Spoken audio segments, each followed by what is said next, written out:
What is EasyLetter? Federal Euthanasia Survey results are in, and BC churches joined together to call on the provincial government. It's Wednesday, May 27th, and this is Quick Updates. What is EasyLetter? Well, Mike, Daniel, and Levi have the answer for you.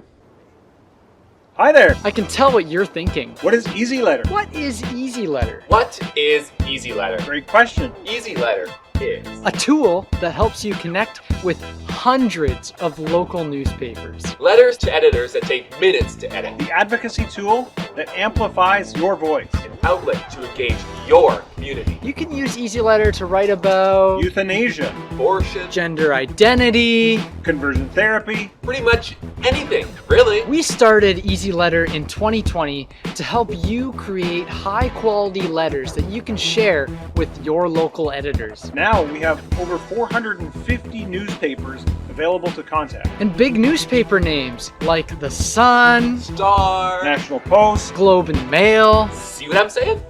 But what we're really about is helping people like you reach out to your community. Our in-house editor Hi. is hard at work making new suggestions regularly. Editing a letter takes minutes. you can change the text, Subject, recipients, and bam! Bam! bam, there's your letter. So that's what EasyLetter is. Subscribe to our newsletter. Or draft a letter with EasyLetter to find out yourself.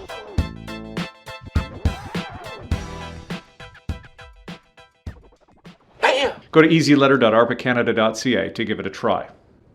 Now, several months ago, we shared a survey from the federal government on the question of euthanasia. Thousands upon thousands of Canadians responded to that. And while we and many of you shared frustrations with the way most of the questions were phrased, the results do show some interesting insights. Here's Anna with more. Hi, Colin. Yeah, I just wanted to share some results about the federal government's survey on euthanasia that we shared back in January and asked you to participate in. So more than 300,000 Canadians filled out that survey, and the results were actually very interesting. That in the very first question, we saw that 73% of Canadians felt the current safeguards around euthanasia were sufficient, even if we expand euthanasia to more groups like those with mental illness or those whose death is not reasonably foreseeable.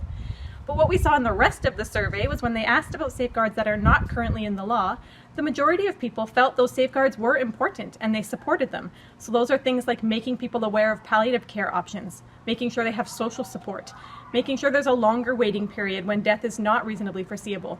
So it was really interesting to see that most Canadians actually take a very conservative view towards euthanasia. And it's just an encouragement to keep sharing with your fellow Canadians the information on carenotkill.ca. And just realizing that most people feel like we have a good framework around euthanasia, but they aren't really aware what that framework is. And they do want strong safeguards, and we still have an opportunity to encourage that. Now, Anna and Alicia spent quite a bit of time going over the detailed results of the survey that we received access to. You can read that article and analysis on our website at arpacanada.ca. Finally, pastors in BC are signing a letter calling on the Premier to reopen churches. Here's Levi with more on that.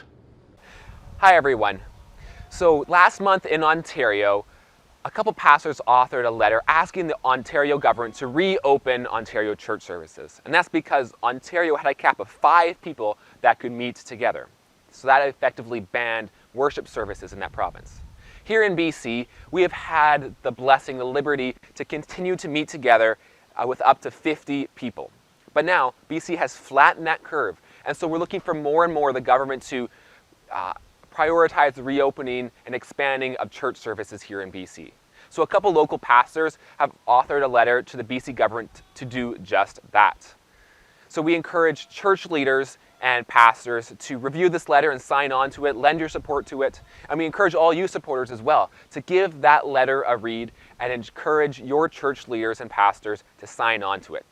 Together, through this open letter, we hope that we can continue to expand corporate worship services here in BC. Will you join us?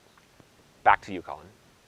Thanks so much, Levi. That's all for this week. Remember, Quick Updates is available as a podcast wherever you listen to podcasts, Google Play, iTunes, and more.